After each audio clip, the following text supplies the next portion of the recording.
Penelope Duncan stared at the bowl of stew before her, steam rising in gentle wisps that carried the distinct scent of something that didn't belong, something that made her stomach clench with dread rather than hunger. This was the third night in a row that her food had smelled off, bitter almonds hidden beneath the rich aroma of beef and vegetables, and she was beginning to suspect that her declining health was no accident. Central City, Colorado, 1876, had grown from a mining camp to a booming frontier town in less than 2 decades. Gold had brought men with dreams of fortune, and with them came those hoping to profit from their labors: saloon owners, merchants, and ladies of negotiable virtue. For Penelope, the town represented neither opportunity nor promise, but a prison built of circumstance and her father's poor judgment.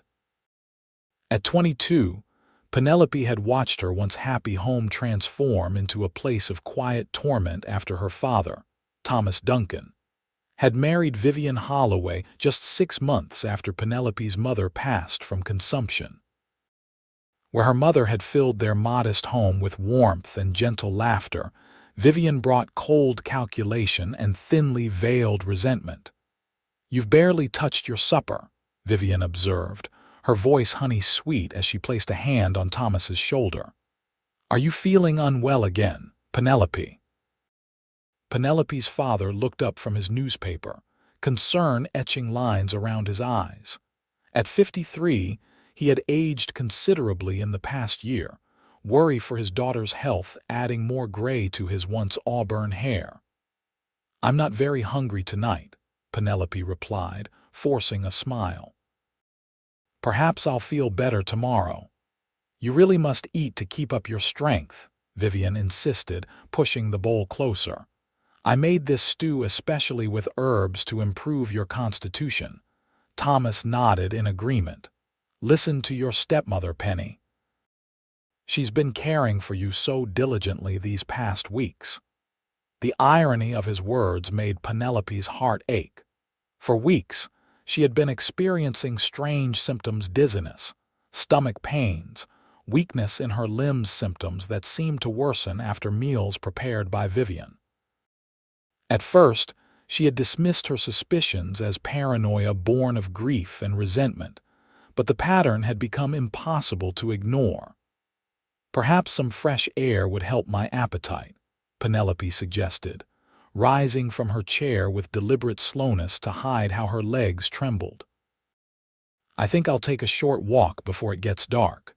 Vivian's lips pursed briefly before relaxing into a practiced smile. "Don't be long.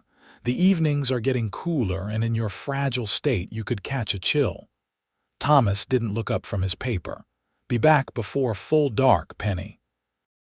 Penelope wrapped her shawl around her shoulders and stepped out onto the porch of their house, which sat at the edge of town where Central City began to blend into the surrounding wilderness.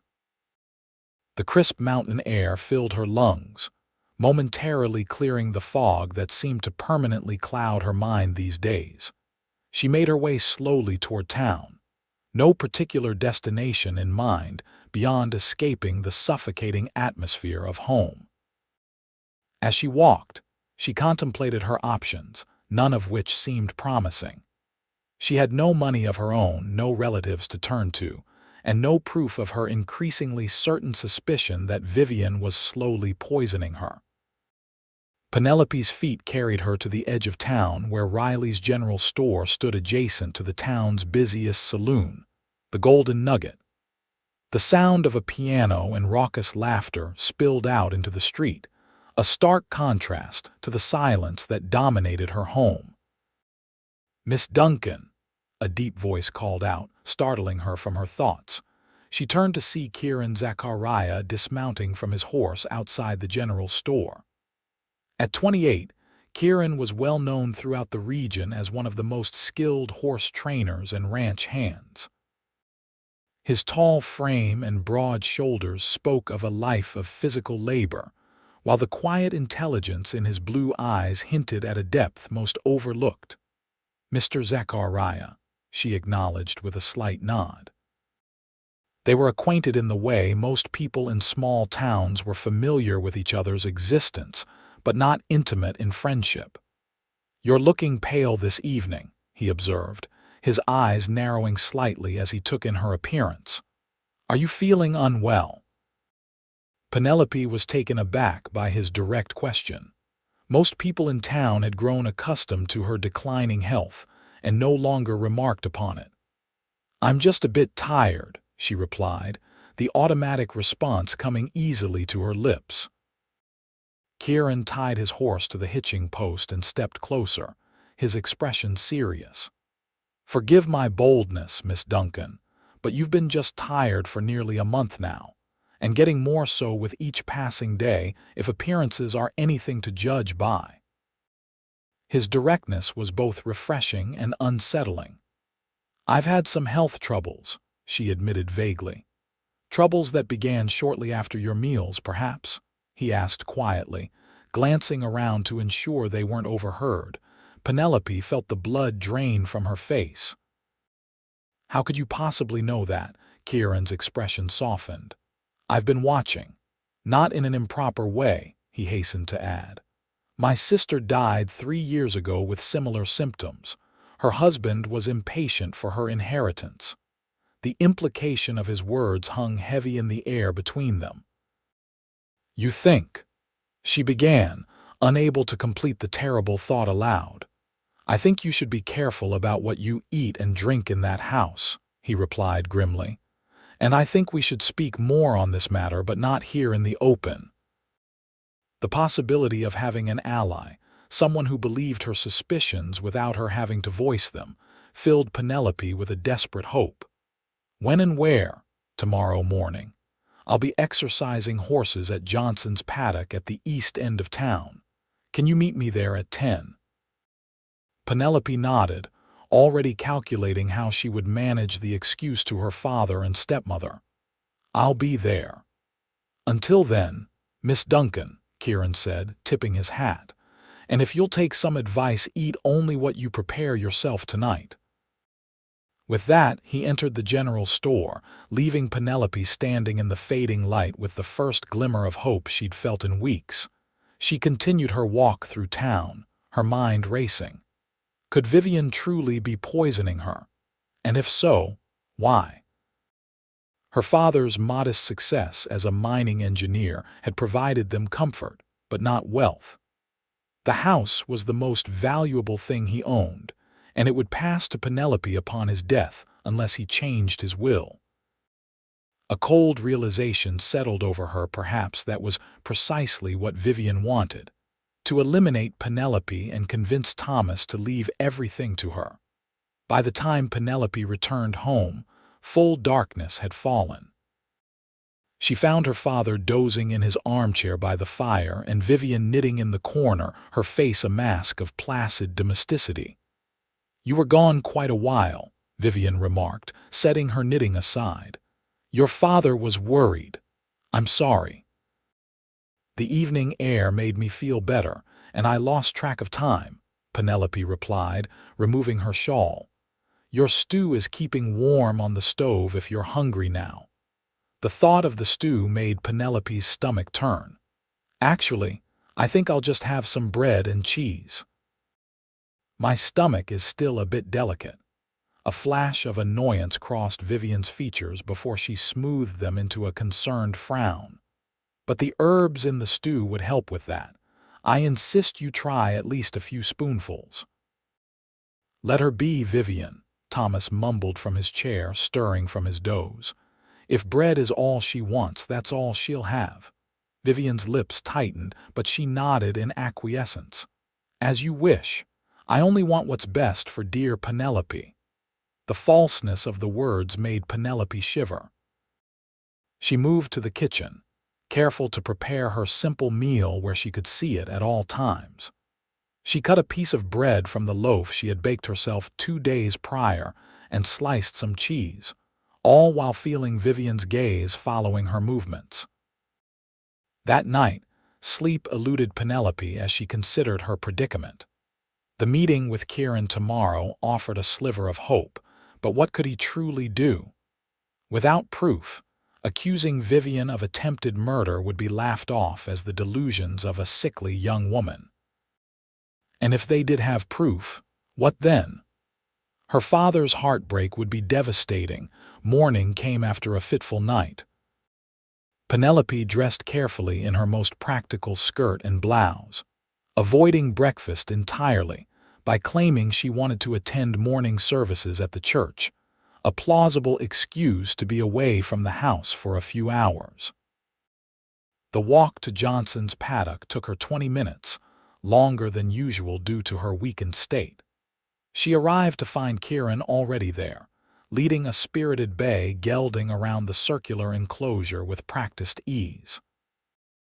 "Miss Duncan," he called out when he spotted her, guiding the horse toward the gate. "You made it."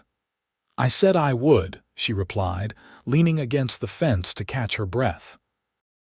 Kieran handed the horse's lead to a young stable boy and joined her at the fence, his expression serious as he took in her pallor. "You're looking worse than yesterday." "I didn't eat or drink anything she prepared, but I'm still feeling the effects of whatever she's been giving me," Penelope explained. Kieran nodded grimly. "Some poisons build up in the body over time. My guess is she's been using arsenic. It's common enough for killing rats and such, easy to disguise in food, and causes symptoms like yours when taken in small doses over time." "But why would she want to kill me?" Penelope asked, voicing the question that had kept her awake all night. "People kill for all sorts of reasons: money, jealousy, convenience," Kieran replied. "Has your father changed his will since marrying her?" "Not that I know of. The house and his savings were meant to pass to me upon his death. And if you were to die first?" The implication was clear, and it made Penelope's blood run cold. Everything would go to him and then to her if he passed. Kieran's expression hardened. "There's your motive, but speculation won't help us. We need evidence." "What kind of evidence could we possibly get?" Penelope asked, frustration edging into her voice. "I can hardly accuse my stepmother of poisoning me without proof, and by the time we have proof, I might be dead." "We need to catch her in the act," Kieran said firmly. "And we need to get you out of that house before she succeeds." "And go where?" "I have no money, no family elsewhere." Kieran hesitated for a moment before speaking. "I have a small cabin on land I'm homesteading about 10 miles outside of town. It's not much, but it's safe. No one would think to look for you there." The offer stunned Penelope.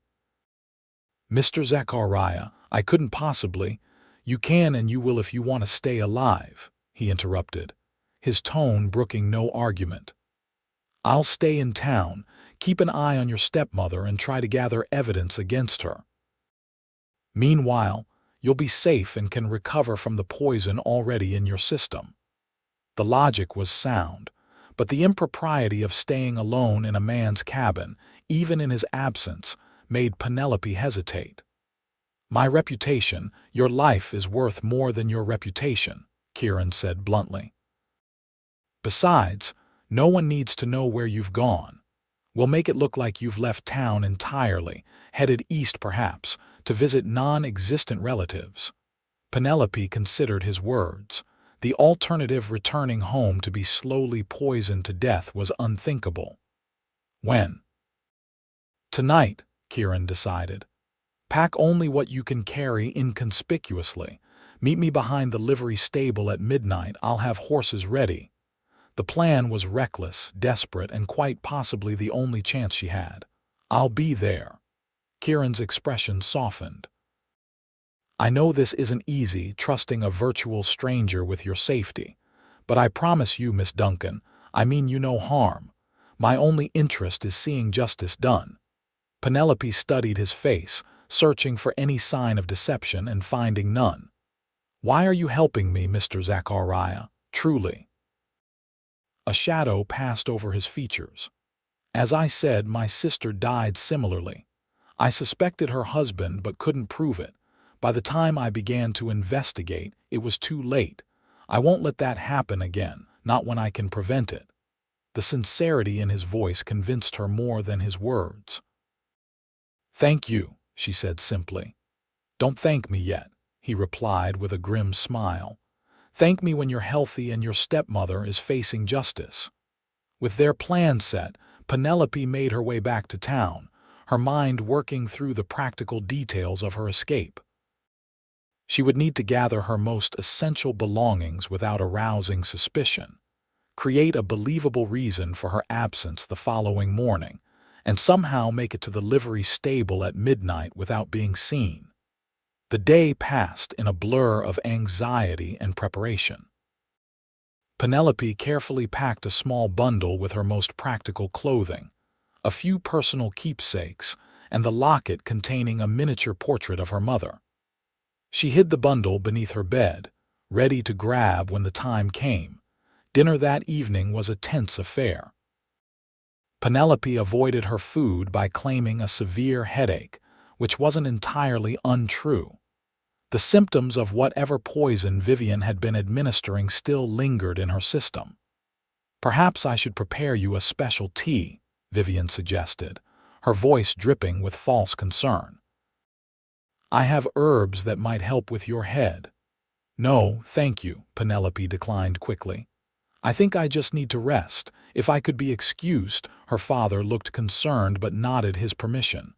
"Of course, Penny, get some sleep." As she rose from the table, Penelope caught Vivian watching her with narrowed eyes, suspicion evident in her gaze. Had she noticed Penelope's avoidance of her food?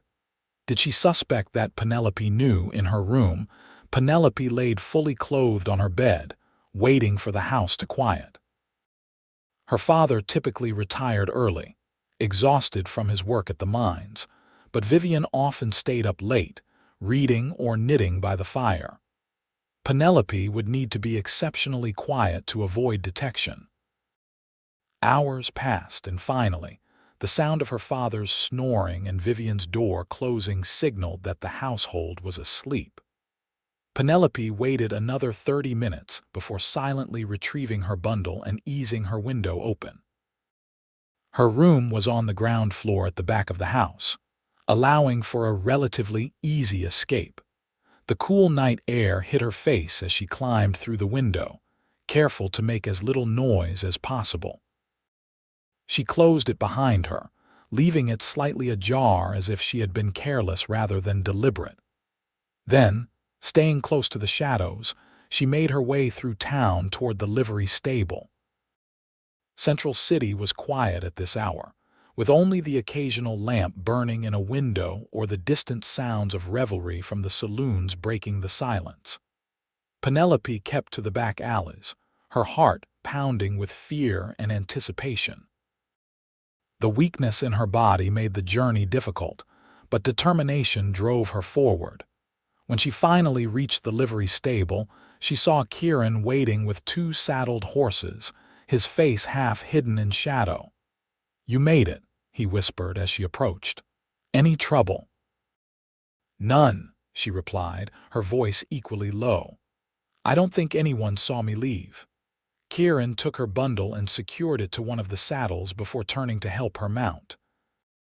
His hands were strong and steady as he lifted her, and Penelope was grateful for the assistance, doubting she could have mounted on her own in her weakened state. "It's a 2-hour ride to my cabin," he explained as he swung into his own saddle. "Can you manage?" Penelope nodded, gripping the reins with determination. "I'll have to." They set off at a gentle pace, keeping to the shadows until they were well outside of town. Only then did Kieran increase their speed, though he remained attentive to Penelope's condition, slowing whenever she showed signs of fatigue. The journey through the dark Colorado wilderness was both terrifying and exhilarating. Penelope had never been out this late, never traveled this far from town without her father or other companions. The night was alive with unfamiliar sounds, the call of owls, the rustle of nocturnal creatures in the underbrush, the soft footfalls of their horses on the forest floor. "How much further?" she asked after what felt like an eternity, her body aching from the effort of staying upright in the saddle. "Not much," Kieran assured her. "Just over that ridge. You're doing well, Miss Duncan." His encouragement gave her strength to continue, and true to his word, they soon crested a small ridge to reveal a clearing below.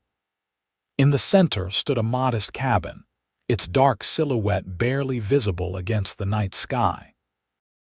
"It's not much," Kieran said as they approached, "but it's solid and secure. No one will find you here." They dismounted at the small lean-to that served as a stable, Kieran once again helping Penelope from her horse. Her legs nearly buckled as they touched the ground, and he steadied her with a firm hand on her elbow. "Easy," he murmured. "We're safe now."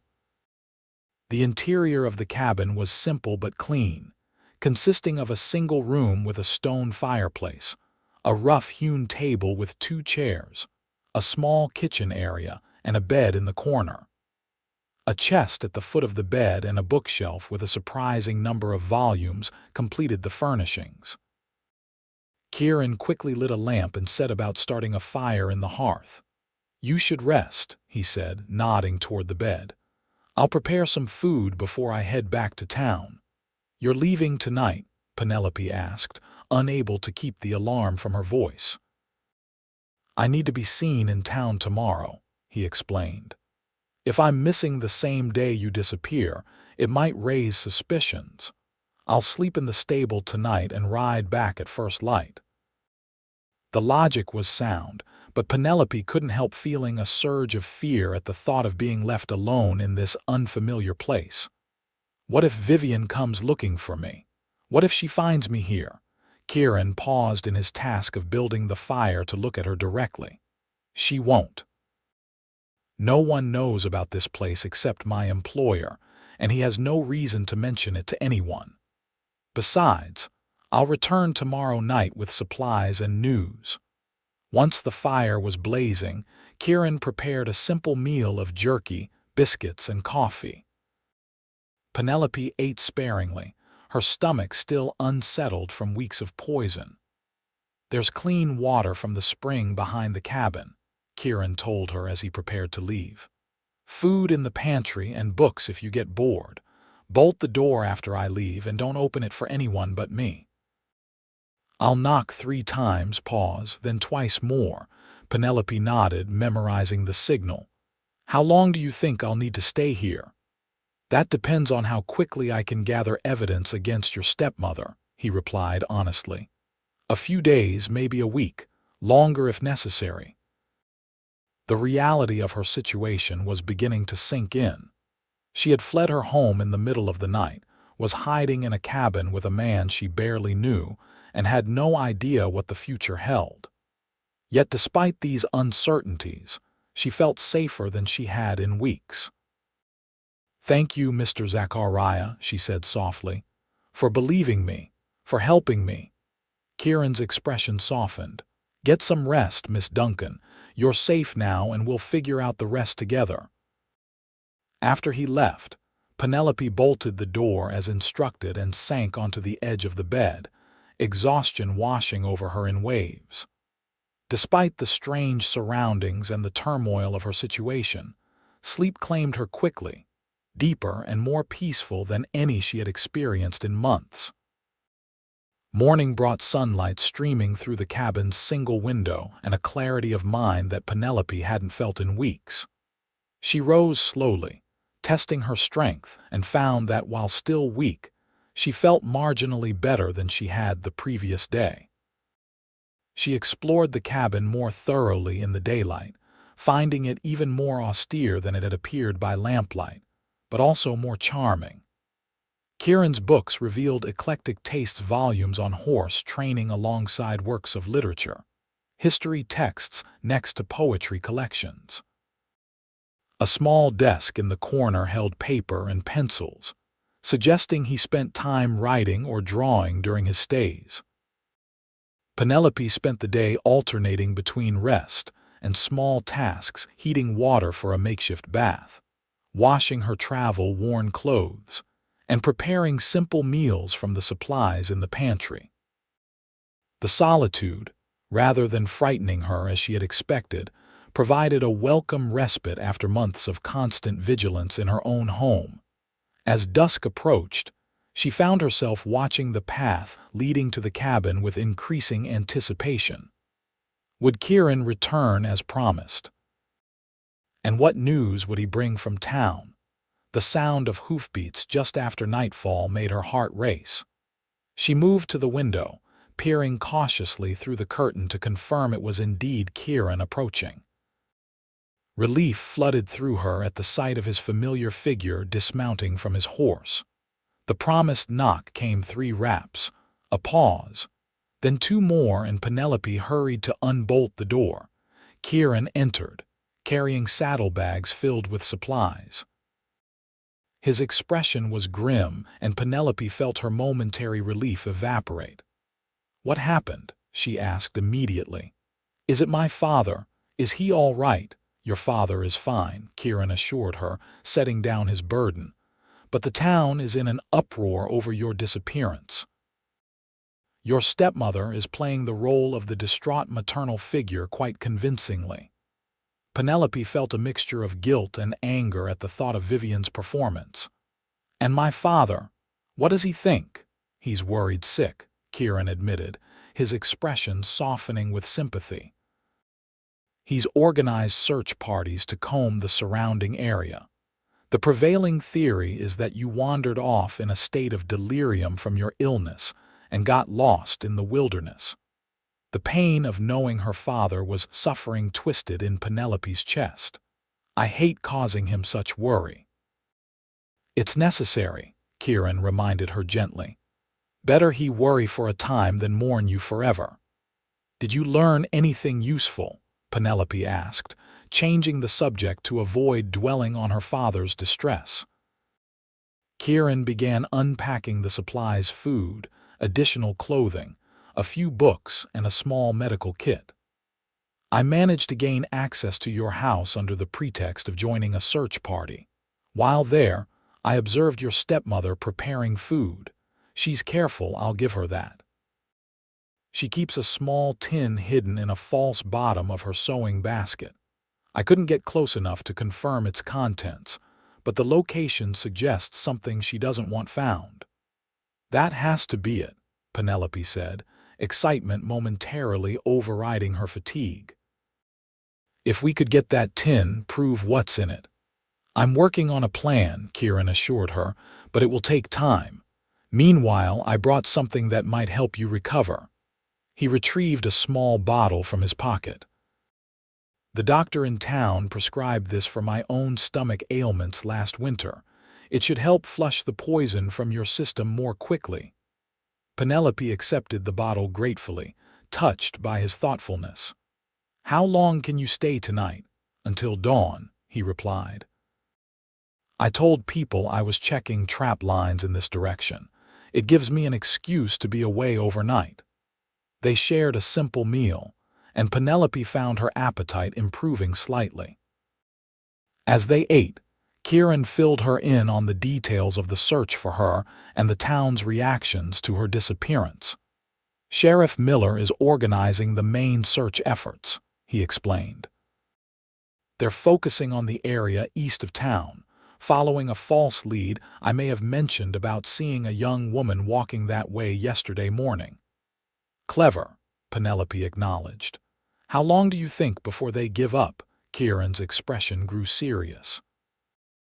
"They won't give up until they find something, a body or evidence of what happened to you." The bluntness of his words startled her. "So what's our plan beyond hiding me here? I can't stay forever, and you can't keep riding back and forth without raising suspicions." "We need to catch Vivian in the act," Kieran said, leaning forward intently. "Or at the very least, find concrete evidence of her intentions. Once we have that, we can go to the sheriff." "And if we can't get evidence?" Kieran hesitated before answering. "Then we'll need to consider more drastic measures, perhaps leaving the territory altogether, starting fresh somewhere else." The thought of leaving her home, her father, everything she had ever known, sent a chill through Penelope. "I won't run forever. I won't let her win." "No," Kieran agreed, a hint of admiration in his eyes. "We won't let her win." They spent the evening planning various approaches to gathering evidence against Vivian. Kieran's experience as a ranch hand had given him skills in observation and tracking that proved surprisingly applicable to their situation. He proposed watching the house, following Vivian when she left, potentially even breaking in when the house was empty to search for more concrete proof. "It's risky," he acknowledged. "If I'm caught, I could be arrested for burglary or worse." "Why are you willing to take such risks for me?" Penelope asked, the question that had been nagging at her finally surfacing. "We barely knew each other before this." Kieran was silent for a long moment, staring into the fire. "I told you about my sister," he finally said. "What I didn't tell you is that I suspected her husband for months before she died. I saw the signs: her declining health, her symptoms that worsened after meals, her husband's sudden interest in her family property. But I did nothing, told myself it wasn't my business, that I was imagining things." He looked up, meeting Penelope's gaze directly. "By the time I decided to act, it was too late. She died and he inherited everything. There was never enough evidence to bring charges against him. He's living comfortably in St. Louis now, while my sister lies in a cold grave." Understanding dawned on Penelope. "So this is about redemption." "Partly," Kieran admitted. "But it's also about what's right. No one deserves to die at the hands of someone who promised to care for them, especially not someone as kind and undeserving of such cruelty as you."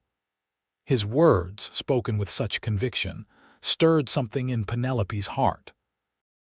This man, who had been little more than a familiar face in town a day ago, was now risking everything to protect her. "I don't know how to thank you," she said softly. "Stay alive," he replied with equal softness. "That will be thanks enough." The days that followed fell into a pattern. Kieran would leave at dawn to maintain his presence in town and gather information, returning after nightfall with supplies and news. Penelope, gradually regaining her strength as the poison left her system, kept herself occupied with books, small improvements to the cabin, and increasingly lengthy walks around the clearing as her stamina improved. On the fourth night, Kieran returned with troubling news. "The search parties are scaling back," he reported as they sat by the fire. "Your father is still determined to find you, but most people are beginning to accept that you might not be found alive." Penelope felt the familiar pang of guilt at the thought of her father's suffering. "And Vivian, playing the role of the grieving stepmother perfectly," Kieran said with disgust. "But I noticed something interesting today. She made a purchase at the apothecary powdered white arsenic, ostensibly for rats in the cellar. So she's replenishing her supply," Penelope concluded grimly. "It would seem so, which gives me an idea for catching her in the act." Kieran leaned forward, his expression intent. "Your father believes you're dead or lost. What if you suddenly returned?" Penelope stared at him in confusion. "I don't understand. Wouldn't that put me right back in danger?" "Not if we do it right," Kieran explained. "If you returned seemingly disoriented, claiming to have been wandering in the wilderness all this time, it would create the perfect opportunity. Vivian would be caught off guard but would likely try to finish what she started as quickly as possible, especially if she believes you might remember something suspicious about her." "You want to use me as bait," Penelope realized, a chill running through her despite the fire's warmth. "Not exactly," Kieran countered. "I want to create a controlled situation where we can catch her in the act. You would never actually be in danger because we would be prepared. I would inform Sheriff Miller of our suspicions beforehand, arrange for him to be watching the house, ready to intervene the moment Vivian makes her move." The plan was audacious and terrifying, but Penelope could see its logic. "When?"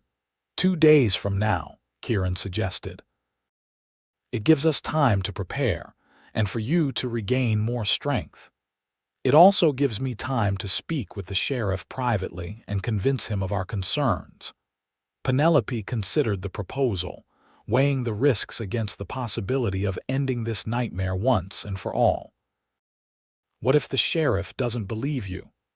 Then I'll be watching myself, ready to intervene if necessary, Kieran promised. I won't let any harm come to you, Penelope, not while there's breath in my body. It was the first time he had used her given name rather than addressing her as Miss Duncan, and the intimacy of it, combined with the fierce protectiveness in his voice, sent an unexpected warmth through her. I trust you, she said simply, and realized as the words left her lips that they were entirely true. The next day passed in a haze of preparation and anticipation. Kieran spent extra time at the cabin, helping Penelope plan every detail of her return. They discussed what she would say, how she would act, and established signals for danger. Kieran would arrange to be at the house when she arrived, ostensibly to deliver a message to Thomas about one of the mining company's horses. Remember, he instructed as they went over the plan one final time, you've been wandering lost, confused from your illness. You're weak, disoriented, and have no clear memory of how you got lost or where you've been. This will explain any inconsistencies and, more importantly, will prevent anyone from looking for where you've actually been hiding. Penelope nodded, mentally rehearsing her role. And you'll have already spoken to the sheriff by then. First thing in the morning, Kieran confirmed. If he agrees to help, he'll have deputies watching the house, ready to act at the first sign of trouble. If not, I'll be there myself, and I've arranged for a friend who owes me a favor to be nearby as well. As night fell, Penelope found herself growing increasingly anxious about the coming confrontation. Kieran must have sensed her unease, for he paused in banking the fire for the night to look at her with concern. "You don't have to do this, you know," he said quietly. "We could find another way. Leave the territory, start fresh elsewhere." The offer was tempting to simply flee to avoid the danger and drama of confronting Vivian, but Penelope knew she could never truly be free if she ran. "No," she said firmly. "I won't be driven from my home, and I won't leave my father in the care of a woman who would murder her stepdaughter for inheritance. We do this as planned." Kieran nodded, respect evident in his expression. "You're braver than most men I've known, Penelope Duncan." The compliment brought a flush to her cheeks. "I couldn't do it without your help." "I think you could do anything you set your mind to," he replied with a gentle smile, "but I'm glad to be of service nonetheless." That night, as Kieran slept on a bedroll by the fire, having insisted Penelope take the bed, she found herself watching him in the dying firelight. How strange that this man, once a peripheral figure in her life, had become her protector, her confidant, and perhaps her friend. The thought brought comfort as she drifted off to sleep. Morning arrived with a sense of finality. Today was the day they would put their plan into action. Kieran left at first light to speak with the sheriff, promising to return by midday to accompany Penelope on the first leg of her journey back to town. Alone in the cabin, Penelope prepared herself both mentally and physically for what was to come. She deliberately dirtied her dress and tousled her hair to give the appearance of having spent days in the wilderness. She ate sparingly, knowing that appearing somewhat malnourished would add credibility to her story. When Kieran returned, his expression was grim but determined. "Sheriff Miller was skeptical but agreed to keep an eye on the situation," he reported. "He won't have deputies watching the house as I'd hoped, but he promised to be nearby himself, ready to respond if I signal trouble." It wasn't the full support they had hoped for, but it was better than nothing. "So we proceed as planned," Kieran confirmed. "Are you ready?" Penelope took a deep breath, steadying her nerves. "As ready as I'll ever be." They rode together until they were within sight of town, then separated. Kieran would continue to the Duncan home to establish his presence there, while Penelope would approach from the east, maintaining the fiction that she had been lost in that direction. The walk into town was surreal. After days of hiding, to be out in the open, deliberately making herself visible, went against every instinct. A few people spotted her as she stumbled along the eastern road, and soon shouts of recognition and amazement filled the air. "It's Penelope Duncan. She's alive. Someone get her father." A small crowd quickly gathered, and Penelope found herself surrounded by concerned townspeople, all asking questions at once. She maintained her role perfectly, appearing dazed and confused, answering questions with vague, disjointed responses that suggested a mind affected by deprivation and exposure. Word spread rapidly, and before she had made it halfway through town, her father came running, his face a mask of disbelief and joy. "Penny! Oh my God, Penny!" he cried, pushing through the crowd to gather her into his arms. Penelope allowed herself a moment of genuine emotion, clinging to her father as tears streamed down her face. "Papa," she whispered, "I'm sorry I got lost. I couldn't find my way back." Thomas Duncan was openly weeping as he held his daughter. "It doesn't matter, you're home now. You're safe." If only that were true, Penelope thought, but kept the sentiment to herself as her father guided her through the crowd toward home. She caught glimpses of familiar faces, Mrs. Patterson from the bakery, Dr. Williams looking professionally concerned, Sheriff Miller watching with a thoughtful expression. And then, standing on the porch of their home, Vivian. Her stepmother's face was a study in conflicting emotions, a smile fixed firmly in place for the benefit of onlookers, but her eyes cold with shock and calculation. "Penelope," she called out, her voice honey-sweet. "Thank the heavens you're alive." Penelope allowed her father to lead her into the house, every sense alert for danger, despite her outward appearance of exhaustion. As expected, Kieran was there, standing near the fireplace with his hat in his hands, ostensibly having been in the middle of a business discussion with her father when the news arrived. "Miss Duncan," he greeted her with carefully measured surprise. "What a miracle." "Mr. Zachariah was just delivering a message about one of the company horses," Thomas explained distractedly, guiding Penelope to a chair. "But that can wait. Vivian, prepare a bath for Penelope and something to eat. She's half starved by the look of her." "Of course, dear," Vivian agreed, moving toward the kitchen with one last calculating glance at Penelope. "I'll make her favorite stew." The mention of stew sent a chill down Penelope's spine, but she maintained her facade of weary relief. "Thank you," she murmured. "I'm so tired." "Perhaps I should fetch Dr. Williams," Kieran suggested, moving toward the door. "Miss Duncan appears to have suffered quite an ordeal." It was a deliberate move, part of their plan to ensure that multiple people would be coming and going from the house, preventing Vivian from acting too quickly or openly. Thomas nodded gratefully. "Yes, please do." "And Mr. Zachariah," he added as Kieran reached the door, "thank you for your help these past days. You were one of the few who never gave up searching." "It was the least I could do, sir," Kieran replied with genuine respect before departing on his ostensible errand. The next hours passed in a blur of activity.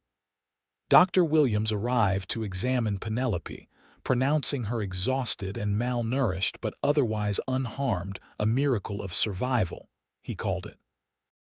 Neighbors brought food and well wishes, filling the house with a steady stream of visitors that prevented any private conversation between Penelope and Vivian. Through it all, Penelope maintained her role of the confused survivor, claiming to remember little of her time away beyond vague impressions of wandering, seeking shelter, and foraging for berries and roots. She noticed Vivian watching her closely, likely trying to determine how much Penelope might remember of the events leading to her disappearance. As evening approached and the flow of visitors began to dwindle, tension built in Penelope's chest. Soon, it would be just the three of them, her father, and Vivian. Kieran had returned briefly, ostensibly to check on her condition but actually to confirm that Sheriff Miller was positioned nearby, ready to intervene if signaled. "I should rest," Penelope announced as the last neighbors departed, leaving only Dr. Williams, who was giving Thomas final instructions for her care. "Of course," her father agreed immediately, "but you must eat something first. Vivian has prepared your favorite stew, and the doctor says nutrition is essential to your recovery." Penelope's heart raced as Vivian appeared from the kitchen, carrying a steaming bowl. This was the moment they had anticipated. Vivian would likely seize the opportunity to administer a larger, potentially fatal dose of poison. Believing Penelope weakened and wanting to act before she could potentially remember or reveal anything suspicious. "I've added special herbs to help you regain your strength," Vivian said, her smile not reaching her eyes as she placed the bowl before Penelope. Dr. Williams nodded approvingly. "Excellent. Food and rest are the best medicines now. I'll take my leave, but I'll return in the morning to check on her progress." After the doctor departed, Thomas settled into his armchair with a sigh of contentment. "Eat, Penny. Then you can sleep as long as you need." Penelope stared at the bowl before her, the familiar scent of beef and vegetables now overlaid with something else, a bitter almond smell that confirmed her suspicions. Vivian had indeed added poison to the stew, and a significant amount based on the detectable odor. "It smells wonderful," Penelope said, picking up the spoon with deliberate slowness. "Thank you, Vivian." Vivian watched intently as Penelope dipped the spoon into the stew, brought it to her lips, and then at the last moment set it back down. "Actually, I'm feeling quite nauseous suddenly." "Perhaps just some bread instead." A flash of frustration crossed Vivian's face before she composed herself. "The stew would be better for your strength, dear, just a few spoonfuls." "Let her have what she can manage," Thomas interjected, not looking up from his newspaper. "There's no rush. She can try the stew later if she feels up to it." Vivian's lips thinned with displeasure, but she nodded and went to cut a slice of bread. Penelope caught her slipping something, a small vial, back into her pocket as she returned, and knew with certainty that Vivian had intended to add more poison to the bread as well. "Here you are, dear," Vivian said, her voice still honey-sweet as she handed Penelope the plate. "Freshly baked this morning when we heard the wonderful news of your return." Penelope accepted the plate but didn't immediately eat the bread. "Thank you for your concern, Vivian. You've always been so attentive to my health." Something in her tone must have alerted Vivian, for her stepmother's eyes narrowed slightly. "It's what any mother would do for her child." "But you're not my mother," Penelope replied, her voice stronger than it had been all day. "And I'm not a child. I'm the heir to my father's property, which I believe is what truly concerns you." Thomas looked up from his paper, confusion evident on his face. "Penny, what are you saying?" "I'm saying," Penelope continued, setting the untouched bread aside, "that Vivian has been poisoning me for weeks. That's why I was sick. That's why I wandered off, except I didn't wander anywhere. I fled, because I realized she was trying to kill me." Vivian's face contorted with rage before smoothing into an expression of concerned bewilderment. "Thomas, she's delirious. The doctor said she might experience confusion. Clearly, her ordeal has affected her mind." "It's not confusion," Penelope insisted, rising from her chair to stand directly before her stepmother. "It's the truth.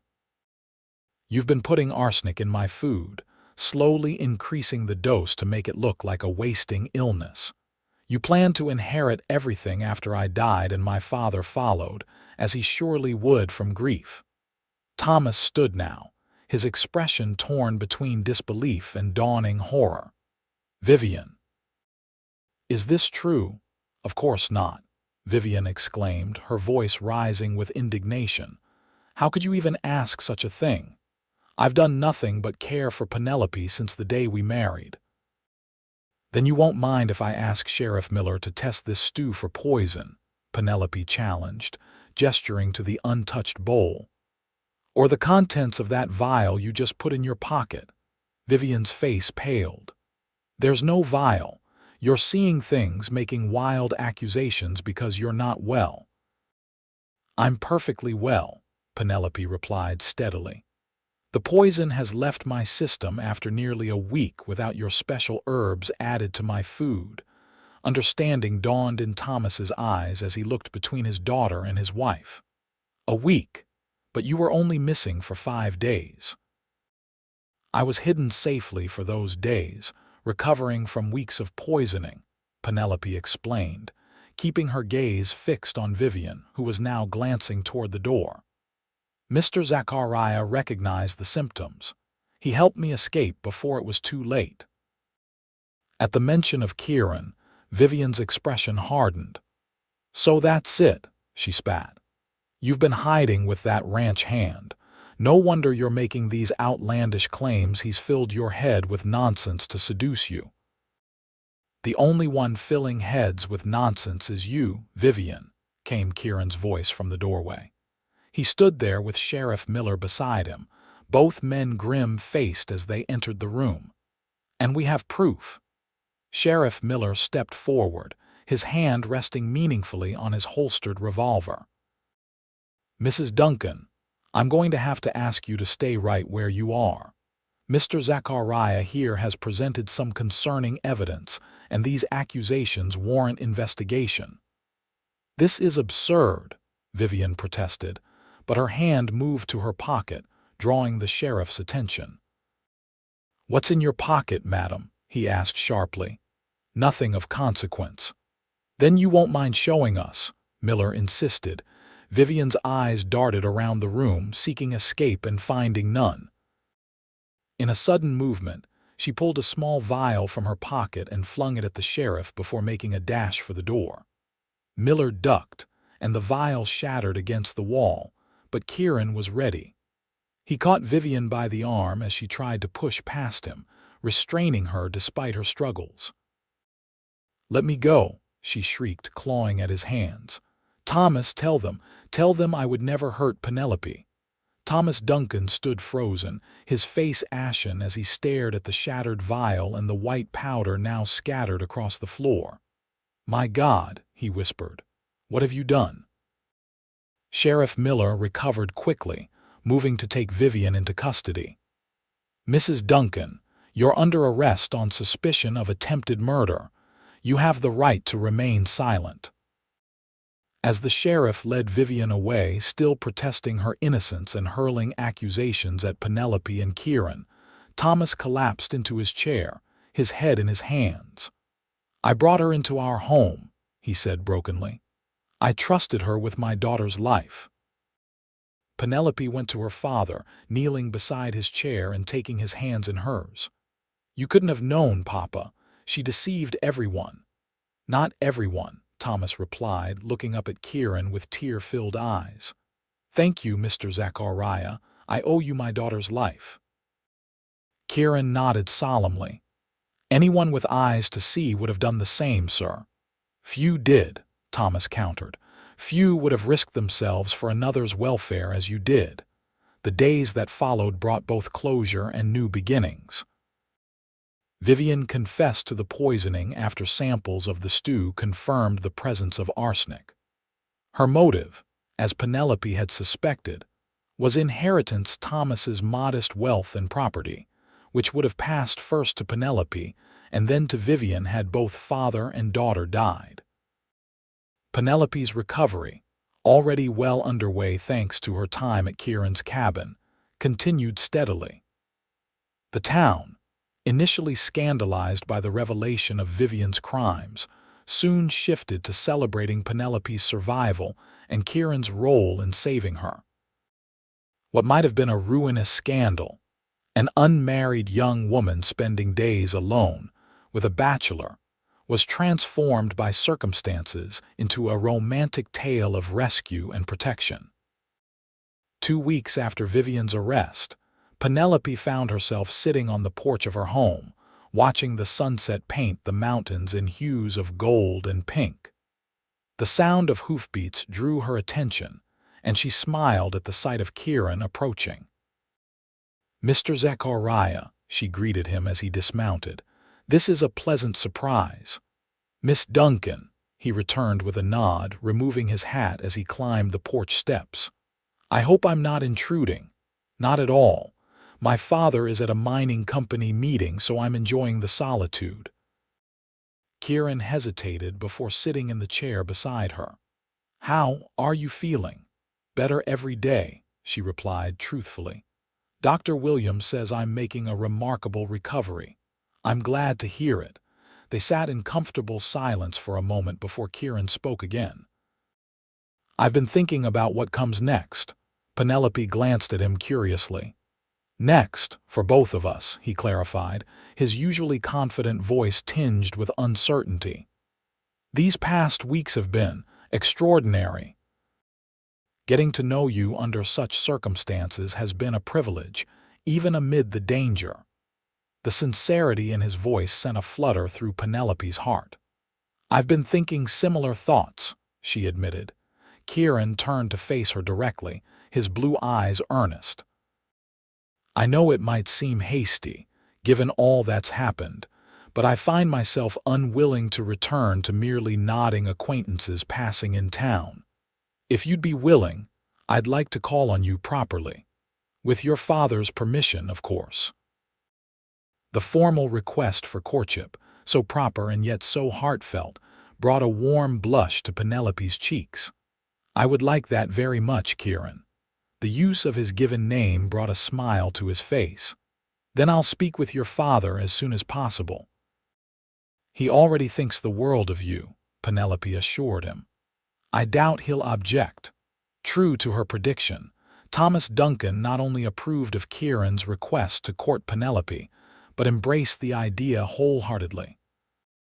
In the months that followed, as Central City transitioned from the golden hues of autumn to the crisp whites of winter, Penelope and Kieran's courtship blossomed under the approving eyes of the town. They took long rides through the surrounding wilderness, Kieran showing Penelope the beauty of the land he had come to love since moving west from Pennsylvania 5 years earlier. They attended town socials and church functions together, no longer the reserved strangers they had once been, but a couple whose affection was evident to all who saw them. With spring came new growth, both in the land and in their relationship. On a particularly beautiful April evening, with the mountains painted in fresh green and wildflowers dotting the meadows, Kieran took Penelope to his homestead, the place that had sheltered her in her time of greatest need. "I've been making some improvements," he explained as they approached the cabin, which now boasted a larger stable, a well-tended garden, and a fresh coat of whitewash. "I wanted it to be worthy of what I'm about to ask." Penelope's heart quickened as Kieran helped her dismount, his hands lingering at her waist slightly longer than strictly proper. "And what might that be?" she asked, though she suspected she knew the answer. Kieran took both her hands in his expression solemn yet filled with unmistakable love. "Penelope Duncan, you came into my life unexpectedly in circumstances neither of us would have chosen. Yet I can't help but be grateful for those circumstances, as terrible as they were, because they brought us together." He took a deep breath before continuing. "I love you. Your courage, your intelligence, Your kindness, everything about you has captured my heart completely. I know we haven't known each other long by conventional standards, but I feel as though I've known you all my life." Dropping to one knee, he drew a small box from his pocket. "Would you do me the greatest honor of becoming my wife?" Tears of joy filled Penelope's eyes as she nodded, unable to speak for a moment. When she found her voice, it was steady and sure. "Yes, Kieran. Yes, I will marry you." The ring he placed on her finger was simple but beautiful, a small diamond set in gold, nothing ostentatious but perfect in its sincerity. "It was my mother's," he explained as he slipped it onto her finger. "My father gave it to me before I came west, hoping I would find someone worthy of it someday." "It's beautiful," Penelope whispered, admiring how it caught the light. "I'll treasure it always." Their wedding took place in June, when the mountains were in full bloom. The entire town turned out to celebrate, the story of their courtship having become something of a local legend. Thomas Duncan, now fully recovered from the betrayal of his second wife, gave his daughter away with pride and joy, knowing she was marrying a man of true character and worth. After the ceremony and celebration, Kieran brought Penelope not to the small cabin where their story had begun, but to a new house he had built on his homestead, larger, sturdier, designed with a future family in mind. "Welcome home, Mrs. Zachariah," he said as he carried her across the threshold, a tradition he insisted on honoring despite Penelope's playful protests that she was perfectly capable of walking. "It's perfect," she declared as he set her down in the main room, taking in the careful craftsmanship evident in every detail. "When did you find time to build all this?" "I had help," Kieran admitted with a grin. "Your father contributed both funds and labor, as did many others in town. It seems saving the beloved daughter of a respected citizen from a murderous stepmother earns one a fair amount of goodwill." Penelope laughed, the sound bright and joyous in their new home. "Is that why you did it?" "For the goodwill," Kieran pulled her close, his expression growing serious. "I did it because it was right. I stayed because I fell in love with the strongest, most remarkable woman I've ever known." As the years passed, their love only deepened. Kieran's horse training business thrived, eventually growing into one of the most respected breeding operations in Colorado territory. Penelope, drawing on her lifelong love of reading and learning, established a small school on their property, teaching the children of neighboring homesteaders. Thomas Duncan remained a frequent visitor to their home, delighting in his role as grandfather when their first child, a son named James Thomas Zachariah, arrived 2 years after their wedding.